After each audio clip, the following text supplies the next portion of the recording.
Okay, Q&A session. Danielle asks, she says she's got a fine care machine. She's had it for a couple of years, been breeding schnauzers successfully, but she's got a couple of dogs that don't show any signs of swelling, but they both show numbers on her fine care machine that are like in the 2.5, 3.5 range. She wants to know what's up.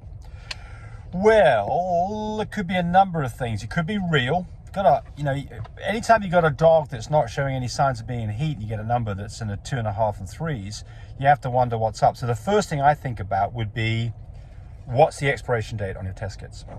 So they've got an expiration date. It's typically a couple of years from when they were manufactured. If you are at or close to that expiration date, then that could be part of the problem. The other one's going to be technique. You should have that down if you have the machine for a couple of years, but it's very important that you know how to use the auto pipette.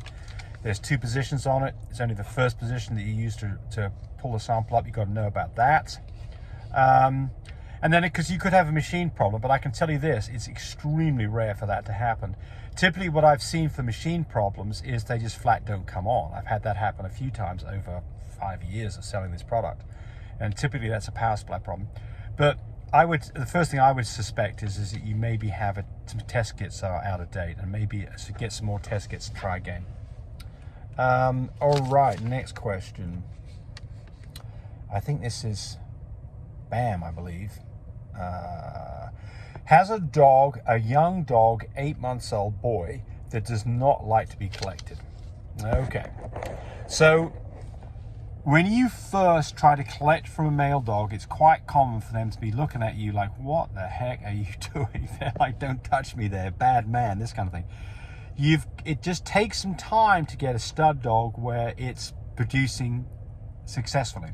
And I get these situations where people try to use a stud dog for the very first time and they're not successful. It's not the way to go at it. You've got to practice with that dog over a period to get that dog to make this where he knows what's going on, he wants to do it, and is successful. My stud dogs, literally, I go down there with a cup and they're all very excited. They know what's about to happen next and they're all in for it. So for a young stud dog, 8 months, maybe 7 months old, you can start trying to practice with him. If you have a female in heat, put him in front of a female in heat. The best shot you'll have at getting a successful sample of it out of a dog is to have that dog not been around any females for a couple of days. Specifically, if you've got a dog that is a male dog that's running around with the females, then you try to collect from him, that's probably not going to be very successful. And then, regardless whether he does a successful collection or not, make a big fuss out of him, give him a treat, make it a whole thing a good experience for him, and you should be successful. All right. Oh, Space Catboy has made some snarky comments about us breeding dogs. He thinks that there are too many dogs in the world and we should be breeding them. Look, this is a channel about breeding dogs, folks. If you're not interested in breeding dogs, there's no point in you making comments because we're just going to block you. If you put snarky comments about this, I don't get it. It's like, I understand people not liking people breeding dogs. That's their own opinion about that. But this is a channel that's about breeding dogs. And so you're not going to stop us from breeding dogs by putting those snarky comments, I can promise you, because there's a lot of people who are very interested in what we have to say. You apparently are not one of them. I suggest that you spend your time going somewhere else on YouTube and not here. Mean that in the nicest possible way. Okay. I've had to make notes here because Tammy's not with me. I don't have a phone, so I'm not sure who this is who asked this question. But they have a dog that has a demonic red eye glow. And this demonic red eye glow is a signal that you've got a dog that's a chocolate dog. It's little b, or little co, little co. Their dog has a demonic eye glow. And I think UC Davis they used to test it, and the UC Davis came back and said it's big B, big co, little co. So it's not a chocolate dog, it's a carrier of both genes. But yet it has the red eye glow, and it's a full fluffy, and they want to know if that could affect this. No. Doesn't matter whether a dog, from my experience with this, the only times I see a red eye glow is when a dog is either a merle dog, and that old bets are off the table, or the dog has 2 copies of either little b or little co. Now, you've got a dog that's got 1 copy of both versions of chocolate. Could that make it happen? I wouldn't think so, but I don't know that that's a true statement or not. But certainly, the other thing you can get confused on is You think you've got a red eye glow when you really don't. The true sign of a red eye glow is a dog that is not flashing other colors in a dark room, blues and greens, but is a solid red in the center of the eye. The pupil of the eye looks absolutely red, and it's really a dark red. Okay. I think this is Dorothy asks about the wavy coat. Is that a fluffy trait? Yes, it is.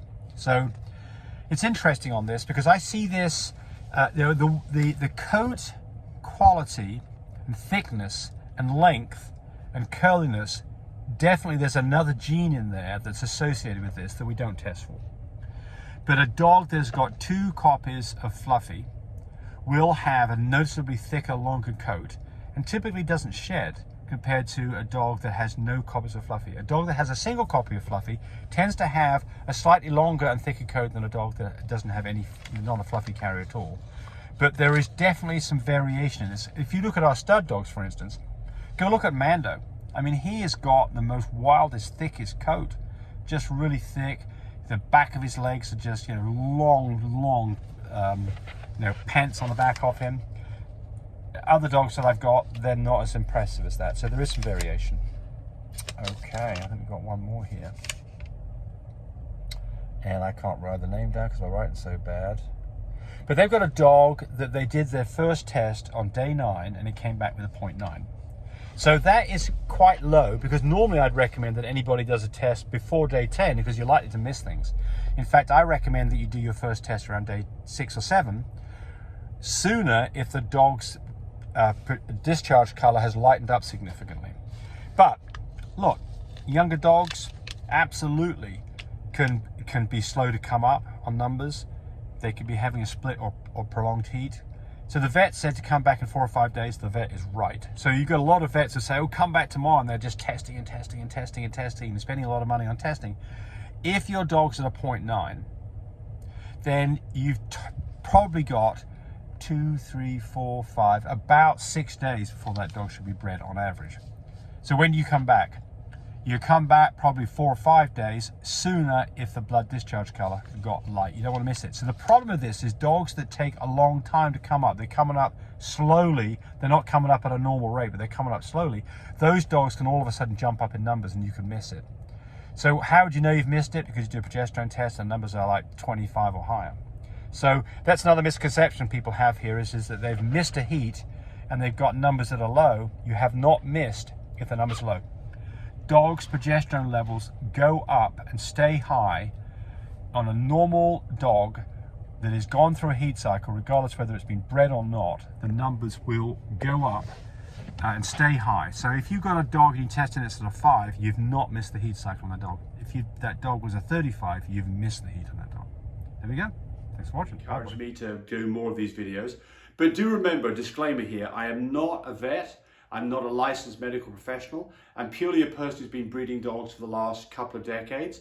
Any information that you got from this video, use at your own risk. There's nothing implied here, and certainly this should not be used as a substitute for advice from your veterinarian or your medical professional. I hope you enjoyed the video. Come back for more of them. Risky now. Come on up here, dog.